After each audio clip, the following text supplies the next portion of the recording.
Oh, révèle-toi. Yeah, révèle-toi.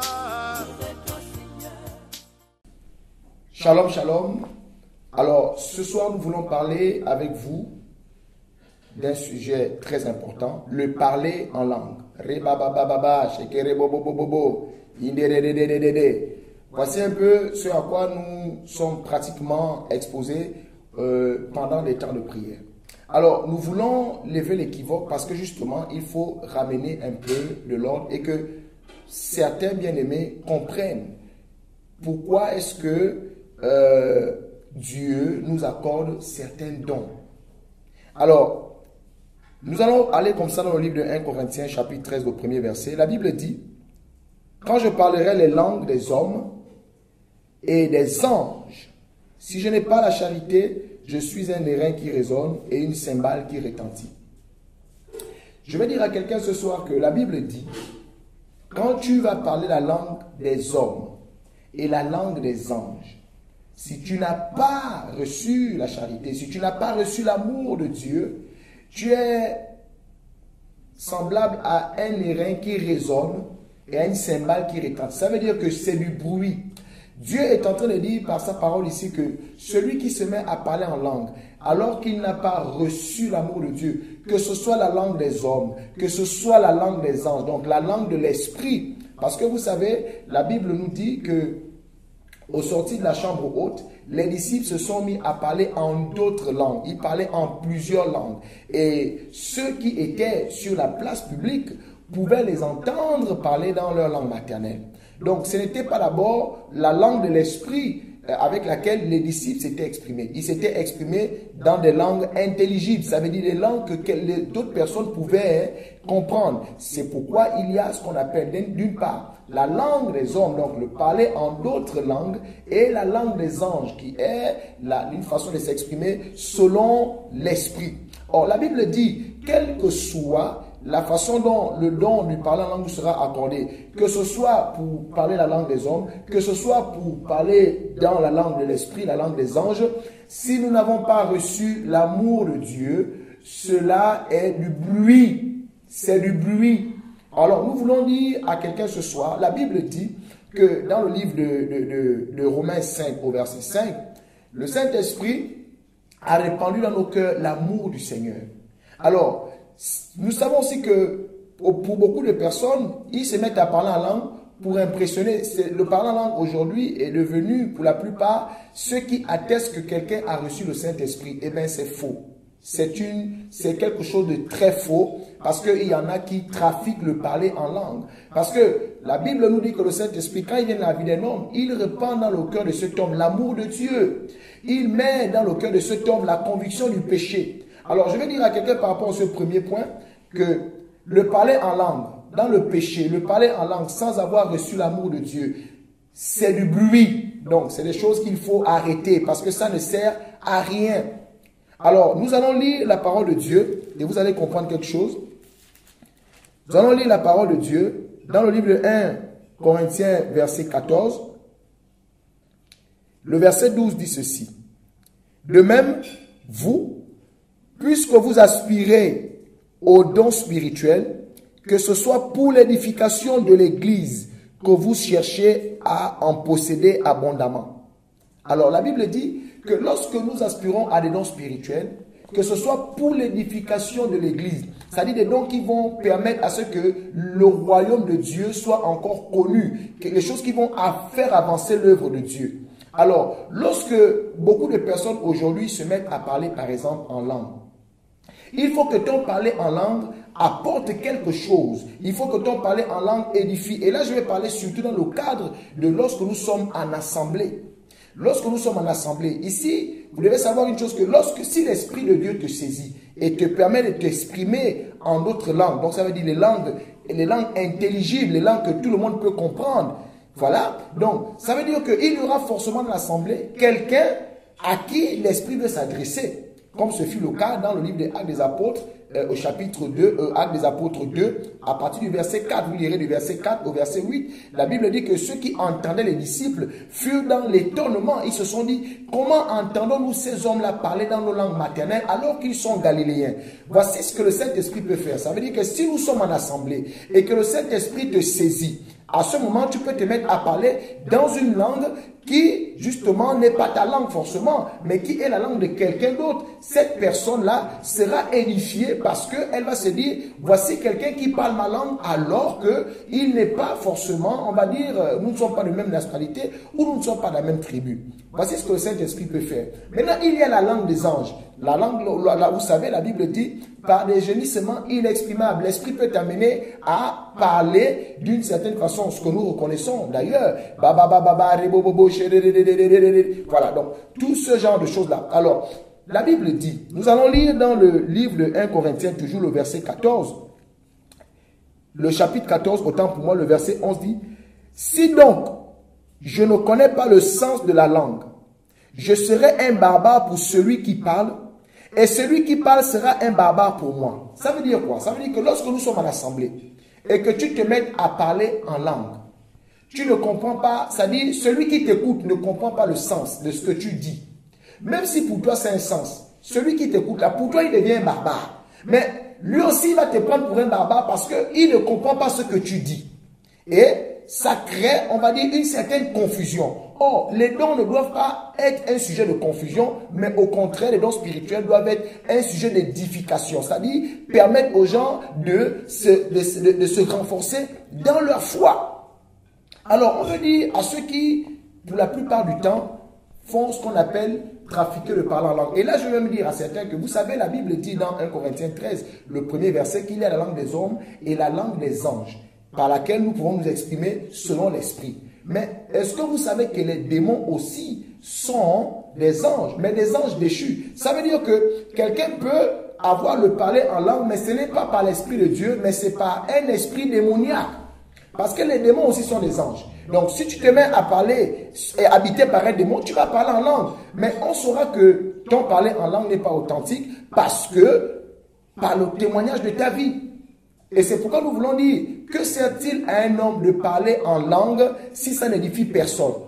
Que sert-il à un bien-aimé de parler en langue si sa vie il a déjà un mauvais témoignage? Il vit dans le péché. Tu vis dans le péché, tout le monde le sait, mais tu parles en langue, ça édifie qui? Ça n'édifie personne, ce n'est même pas pour la gloire de Dieu, c'est une honte pour le Seigneur. Pourquoi? Parce que on sait que celui qui parle en langue là, c'est vraiment un menteur, c'est un pécheur, il est dans le péché, mais tu te mets à parler en langue, tu ne vois pas que c'est une confusion. Alors, lorsque nous sommes en assemblée, voici ce que la Bible nous recommande. La Bible dit, au verset 23 de 1 Corinthiens 14, voici ce qu'il est dit. Si donc, dans une assemblée de l'église entière, tous parlent en langue, et qu'ils surviennent des hommes du peuple ou des non-croyants, ne diront-ils pas que vous êtes fous? Alors, la Bible dit que nous voyons dans des assemblées, et là aussi, il faut comprendre qu'il y a des personnes, quand on demande de prier, comme ils n'ont rien à dire, ils ne veulent pas prier avec l'intelligence, par l'esprit, ils se mettent à trafiquer un parler en langue. Or, toute une assemblée ne peut pas se mettre tout le monde à parler en langue. La Bible dit que si nous aspirons à ce don, nous devons aussi avoir le don d'interprète, le don d'interpréter, c'est-à-dire le don d'interprétation. Si tu t'exprimes dans une langue que personne ne connaît, il faut qu'il y ait quelqu'un qui au moins puisse interpréter ce que tu dis. C'est pas étonnant qu'après, dans certaines assemblées, les gens se mettent à parler, il n'y a pas d'interprète. Personne n'arrive à comprendre ce que personne dit. Alors, à quel moment est-ce qu'on saura que parmi nous, il y a quelqu'un qui est en train de faire des incantations? Est-ce qu'on saura que, est-ce qu'on pourra justement se rendre compte qu'il y a peut-être maintenant des personnes qui sont en train de faire des incantations parce que les démons aussi ont aussi leur langage. Alors, on veut dire aux bien-aimés que les dons spirituels sont pour édifier. Si pendant que tu parles en langue, tu es dans le péché, ça n'édifie personne. C'est une honte. Si pendant que tu parles en langue, ça dit tu n'aides pas celui qui est avec toi dans la prière et tu n'arrives pas à interpréter ce que toi-même tu dis. C'est une confusion. Les dons spirituels ne sont pas pour la confusion. Les dons spirituels sont là pour édifier. Si ce que tu fais n'édifie pas, bien-aimé, il est mieux de te taire. La Bible dit ceci. 1 Corinthiens 14, le verset 26. Il dit, que faire donc, frères? Lorsque vous vous assemblez, les uns ou les autres, parmi vous ont-ils un cantique, une instruction, une révélation, une langue, une interprétation, que tout se fasse pour l'édification de l'Église. Tous les dons que nous manifestons doivent se faire pour édifier l'Église. Le verset 27 dit, en est-il qui parle en langue, que 2 ou 3 au plus parlent, chacun à son tour, et que quelqu'un interprète. S'il n'y a personne, s'il n'y a point d'interprète, qu'on se taise dans l'église et qu'on parle à soi-même et à Dieu. À quoi est-ce que ça sert?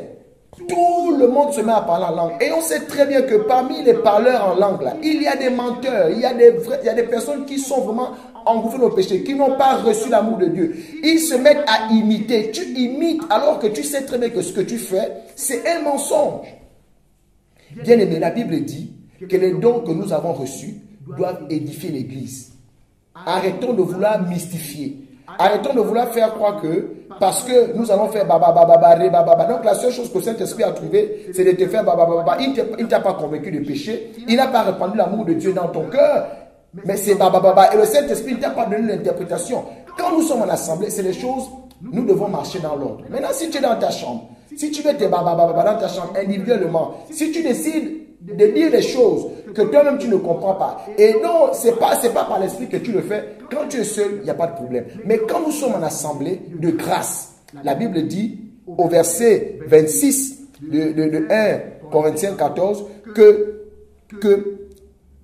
lorsque vous assemblez les uns ou les autres, parmi vous ont-ils un cantique, une instruction, une révélation, une langue, une interprétation, que tout se fasse pour l'édification de l'Église. Donc, si pendant que nous sommes en assemblée, ce que nous manifestons comme don n'édifie personne, il faut laisser ça tomber. Pourquoi? Parce qu'au lieu d'être un sujet d'édification, ce qui n'est plus un sujet d'édification devient un sujet de confusion. Si toute l'assemblée se met à parler en langue, il n'y a personne qui interprète. Il peut y avoir un non-croyant qui survient, comme lui la Bible, dans le livre 1 Corinthiens 14 au verset 23, un non-croyant arrive, il va vous prendre pour des malades. Mais vous allez vous dire que lui aussi il est fou. Mais à quoi est-ce que ça sert de vous mettre à parler dans une langue que personne ne comprend, que vous-même vous ne comprenez pas lorsque vous êtes en assemblée et il n'y a pas d'interprète? Et beaucoup profitent par ce canal justement pour inventer le parler en langue parce qu'ils ne savent pas prier. Il y a même des personnes à qui on dit ouvre la bouche, parle en langue. Il sait très bien qu'il ne sait pas parler en langue, il n'a pas reçu le parler en langue, mais il se met à trafiquer. Et le plus étonnant, c'est justement de voir on va dire ces personnes qui vivent dans le péché. Mais ça dit, quand vous voyez un lot de fornicateurs parlant en langue, ça donne quoi? Quand on voit des personnes qui n'honorent pas Dieu par le témoignage de leur vie, mais ils parlent en langue, ça édifie qui? Donc Dieu ne change pas d'abord ta vie. Dieu ne fait pas d'abord de toi un témoignage vivant. C'est parlant en langue là, que tu commences à donner. Ça édifie qui? Ça édifie personne. Et lorsque nous sommes en assemblée, pour terminer, la Bible dit, tout doit se faire pour l'édification. 2 ou 3 parlent, et plus que quelqu'un interprète.